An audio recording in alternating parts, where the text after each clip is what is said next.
Howdy folks, welcome back to Cowboy Garage. Today we're working on the 61 Volkswagen. We're going to pull the body off the chassis, or pan as they call it in Volkswagen speak. And I'm by myself, so this is a one-man operation. So if you want to know how to do this by yourself, follow along. If you have friends, good for you, use their help because this is an easier job with multiple people, but it is doable solo. So let's get started. Now the first thing you're going to notice is that every wheel is a different color. This is an old trick when you're not sure what color you want to paint a car, you make some samples. I find wheels to be pretty handy. So these are the four we've come up with so far. If you like one of them, let me know in the comments. If you think the car deserves to be a different color, let me know that too. Now your tool list is pretty simple.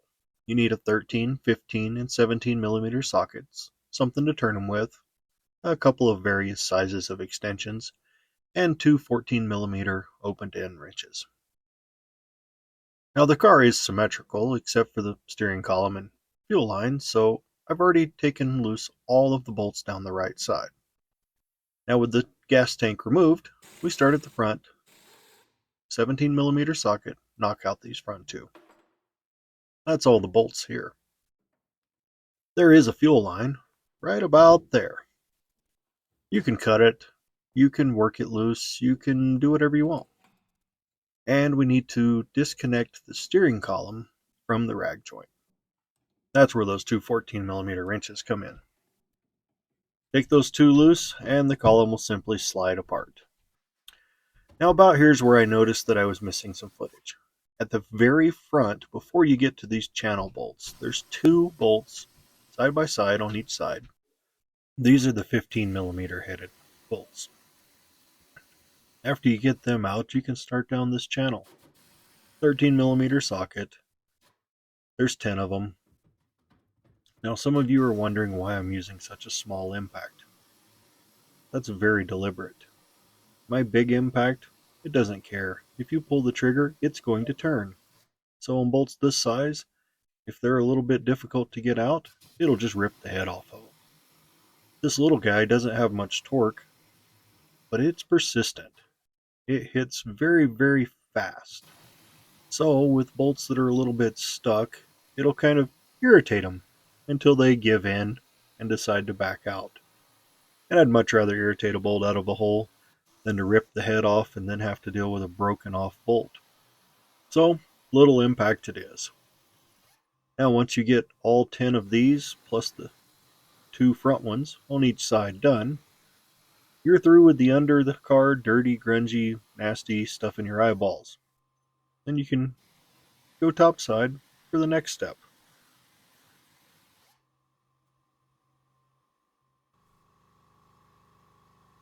Now once we get to the inside of the car, there's only 6 bolts back under the rear seat. The outermost is a 17 millimeter, and you don't need an extension. The inner two on each side are 13 millimeter. This one next to the heater passage, an extension comes in handy. The other one, whatever you want to do. They're pretty simple to get out. Usually they're not too bad seized up. So get those out, and then we can grab a 17 millimeter, head to the back of the car for the last bolt. Now this is on both sides. You can see where it is, behind the tire next to the shock mount. Zip that out, and then we're done. All the bolts are out.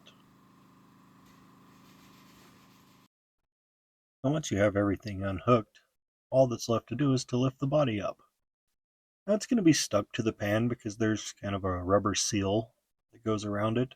So the easiest way is to just go from one end to the other, pick it up, wiggle it, jiggle it, get it broke loose.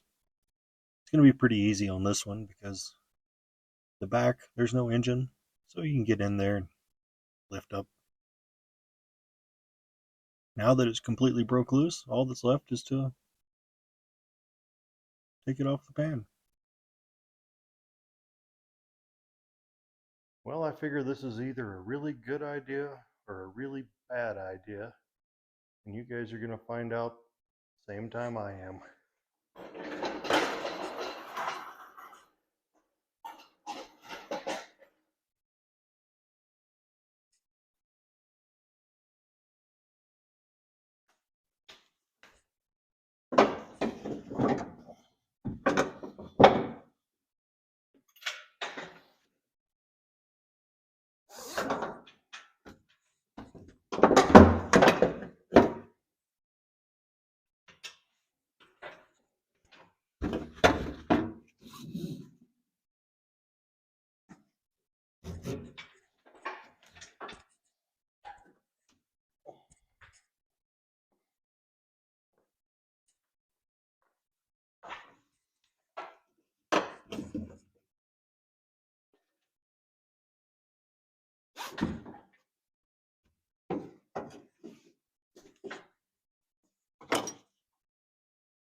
Tighten this far side a little more.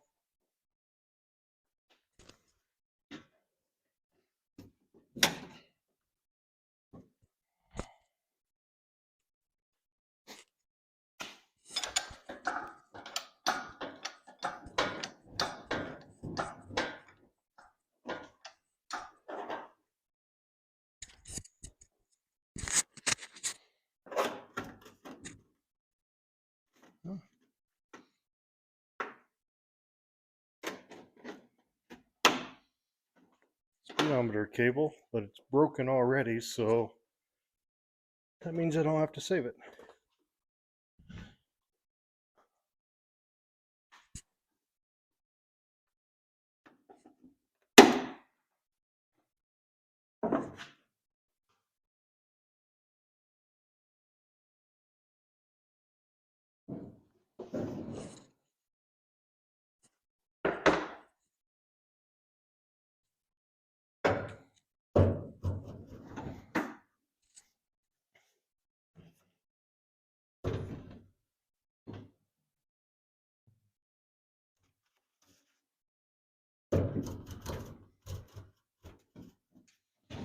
There. That's more leveler.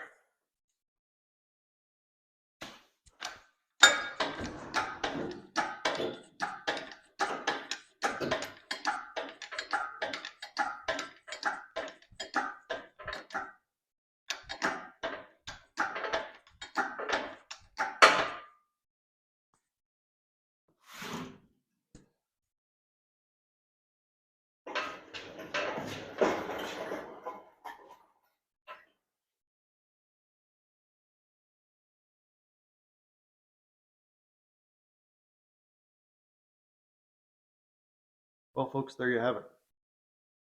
Body came off nice and easy with the engine hoist. For the time being, I set it on these dollies so I can roll it around the shop until the snow melts enough to put it on the trailer and take it out to the barn. First thing we're going to work on is the pan. It has some damage where the front suspension mounts to the pan is actually broken. So this whole front rack is wobbly. So that'll be the first thing we address after cleaning it. And once we get the pan ready to roll, then we'll put the body on the rotisserie and start some body work. So thanks for tuning in. Appreciate you. God bless.